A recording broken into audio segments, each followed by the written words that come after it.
buenas tardes a todos. Bienvenidos a Noticias en Salud, un espacio periodístico dedicado a brindar información sobre todos los temas que abarca el sistema de salud en la región y en la Argentina.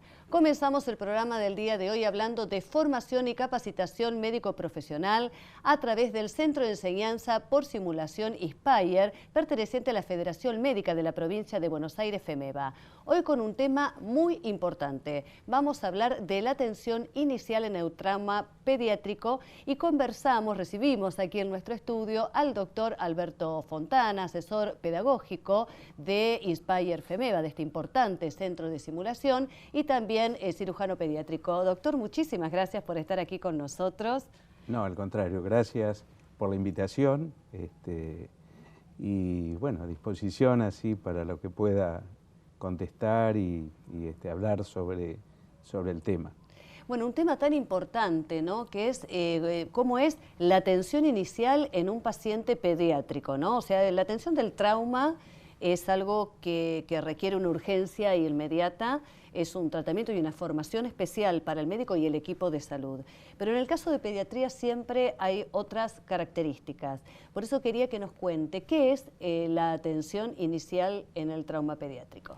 Bueno, la atención inicial comprende el periodo que va desde el momento que se produce el trauma hasta la primera hora de atención en el hospital.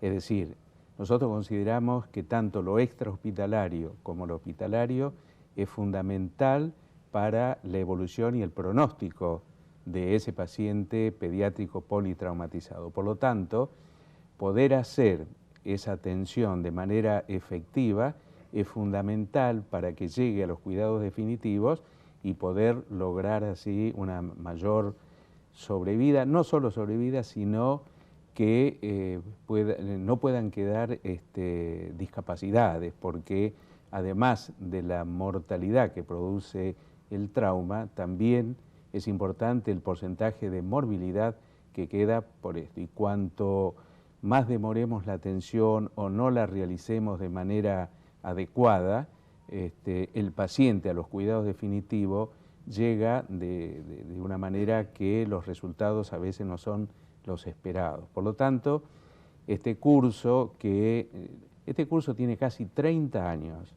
de comienzos de la década del 90, que lo empezamos en realidad un grupo de amigos, todos cirujanos pediatras, el doctor Alberto Iñón del Hospital Italiano de Buenos Aires en ese momento, el doctor Nelson Iglesia de Neuquén, la doctora Silvia Soler del Hospital Posada, yo que estaba en el Hospital Ludovica, todos cirujanos pediatras que empezamos, porque esta es una enfermedad que fundamentalmente el cirujano tiene mucho que ver en la decisión, en la resolución definitiva, etc.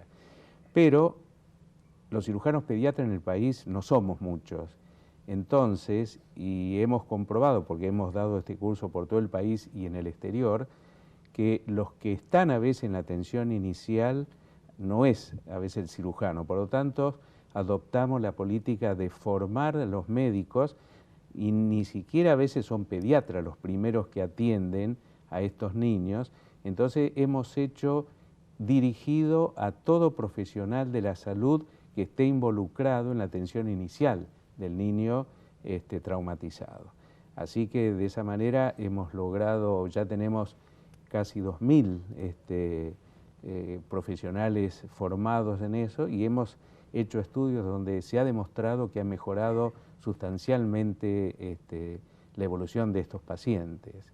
Y no solo lo hemos desarrollado acá en el país, a este curso, sino que en Brasil se está haciendo el mismo y en España también. Entonces hemos exportado el mismo.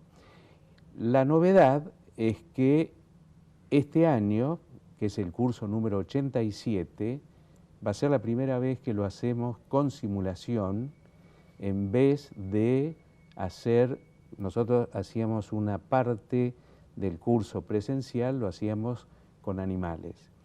Es decir, hacíamos en la unidad de medicina experimental, hacíamos procedimientos que el médico debe conocer para atender adecuadamente al paciente, al niño traumatizado, pero bueno, todo esto, el tema de hacer prácticas en animales también se está regulando y pasamos de animales vivos a ex vivos y ahora creemos que la simulación es lo adecuado para que hagan la práctica sin tener que utilizar animales para hacer las mismas, ¿no es cierto? Y la otra diferencia del curso es que todo lo que hacíamos presencialmente desde el punto de vista teórico, ahora lo vamos a hacer online en la plataforma virtual que tiene la Fundación FEMEO. Es decir, que los 2 días presenciales que van a ser el 22 y el 23 de noviembre, va a ser exclusivamente práctico y con simulación.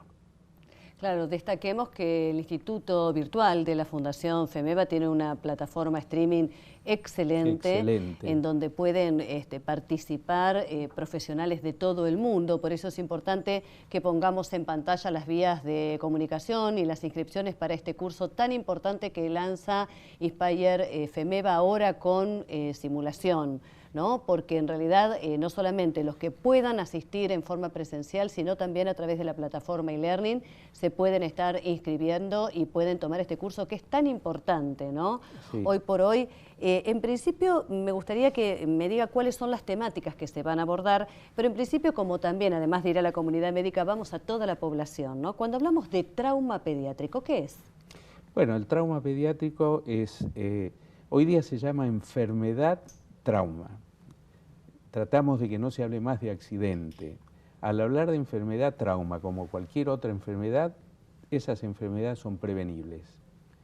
Y existen muchísimas traumas que se podrían haber evitado. Entonces, y muchas muertes que se pueden evitar en función de esta atención inicial, ¿no? De tomar esos primeros, sí, primera hora antes de que llegue la atención especializada. Hay una prevención que se llama primaria, que es para que no ocurra el evento. Cuando yo veo a veces a padres conductores que llevan el niño sentado en la falda, eso, o vemos niños sentados adelante en vez de ir atrás como corresponde, en su cunita y fijados.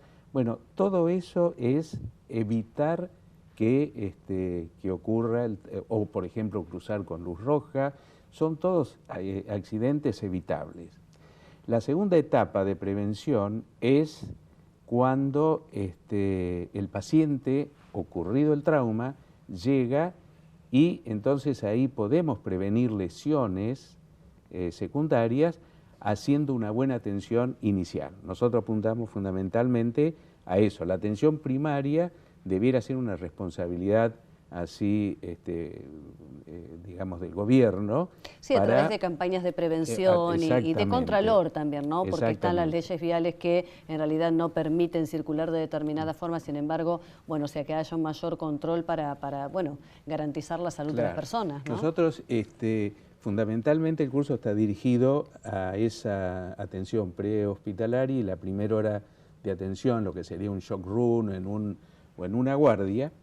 Y después está también la prevención terciaria, que es prevenir que queden discapacidades muy graves, haciendo una buena atención en el hospital, en el tratamiento definitivo. Entonces, son distintos momentos así en la atención del paciente politraumatizado que es fundamental el concepto de que sea enfermedad, porque entonces ahí viene todo lo que es la epidemiología del trauma y la prevención, como cualquier enfermedad, una infecto contagiosa, el trauma también podemos hacer prevención del mismo. Y dentro de esta atención inicial, ¿qué es lo primero a tener en cuenta, ¿no? Vamos a hablar de la vía aérea, o sea, cuál es la liberación de esa vía aérea, cómo tiene que estar, qué pasa con las cervicales, qué pasa con el tema de las extremidades y dónde están los mayores peligros, ¿no? Bueno, el politraumatismo justamente es la afectación de distintos sistemas u órganos mediante un agente externo, ¿no? Una fuerza externa con que puede provocar una lesión multisistémica, y ahí vienen conceptos anatómicos del niño y fisiológicos. Por eso no es lo mismo la atención del adulto que a un niño. El niño tiene una concentración de órganos, por ejemplo, en el abdomen, que hace que cualquier traumatismo romo tenga una repercusión multiorgánica, ¿no es cierto? Entonces, cuando uno conoce la cinemática del traumatismo, mentalmente tiene que estar pensando que el compromiso de los órganos dentro del abdomen puede ser múltiple. Pero también está el concepto, y nosotros hacemos mucho hincapié en eso, la esfera emocional. Entonces, un niño con una fractura de cúbito y radio, que sería una, siempre tiene un componente psíquico que es fundamental y ya para nosotros eso es politrauma, porque es más de una lesión, ¿no es cierto? Entonces, es fundamental que, bueno, esto en general en pediatría es así, pero en el trauma del niño nosotros hacemos mucho hincapié en que no solo estamos tratando al niño, sino estamos tratando también a todo el entorno familiar, ¿no? Claro, sí, sí, eso es fundamental, ¿no? Y con respecto a las prioridades, así en la atención, justamente lo que enseñamos acá es un método, un orden. Generalmente los médicos tienen el conocimiento, pero lo que nosotros les damos es un método para que haga la atención inicial de una manera ordenada. Sí, sí, una especie de ¿no? protocolo, Exacto, checklist. un protocolo Claro. que es el ABC. Exacto. ¿no? O sea, en el A es el cuidado de la vía aérea con el control de la columna cervical. Nosotros, hasta que no se demuestre lo contrario, todo niño politraumatizado puede tener una lesión de columna cervical.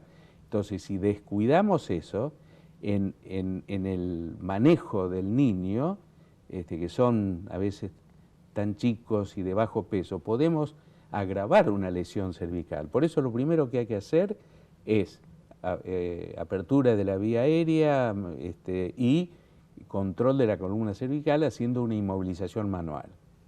Después, en el B, que viene de respiración en inglés, es todo el control de la parte ventilatoria, ¿no? Si hay una emotora, etcétera, etcétera. En el C, de circulación, es todo lo que corresponde al manejo del shock. Y en el niño, en el trauma, el shock es prácticamente en todos, y lo que uno les enseña a los participantes es que debe tener por lo menos 2 vías para infundir líquidos o eventualmente sangre para compensar el shock hemorrágico que tienen. Después el ABCD en el D se refiere a la discapacidad, tiene que ver con la neurología, con cómo está el estado neurológico. Y en el E es de exposición, es cuando uno hace un primer vistazo para ver si el paciente tiene alguna lesión muy grosera, como puede ser una amputación, puede ser una herida de arma blanca, etcétera, etcétera. Y una vez que está estabilizado, que eso hay que hacerlo en minutos, ¿no? El ABCDE. Después viene entonces un examen mucho más prolijo que se llama segundo examen, que va desde la cabeza hasta los pies, no hay que omitir el dorso, y ahí es cuando vienen todas las lesiones de los miembros, ¿no?